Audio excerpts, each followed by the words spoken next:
નમસ્કાર મિત્રો, જય માતાજી, મહાદેવ હર. જુનિયર નરેશ કનોડિયા, કિશોર ડાભી, જામનગર.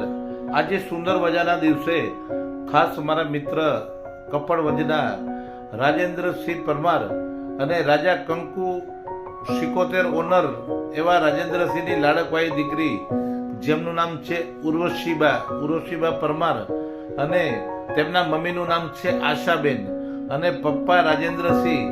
પણ આ મા બાપ જ્યારે વિશ કરાવતા હોય ત્યારે જન્મદિવસની શુભકામના, હેપી બર્થડે પણ હોય મા બાપના આશીર્વાદ અને હોય વડીલોના આશીર્વાદ, તો બે નવા જન્મદિવસ ઉજવાય. માટે ખૂબ ખૂબ પ્રગતિ કરો, મા બાપનું નામ રોશન કરો, એવા જામનગરના જુનિયર નરેશ કનોડિયા, કિશોર ડાભીના આશીર્વાદ. જય માતાજી, મહાદેવ હર અને જય મા 77.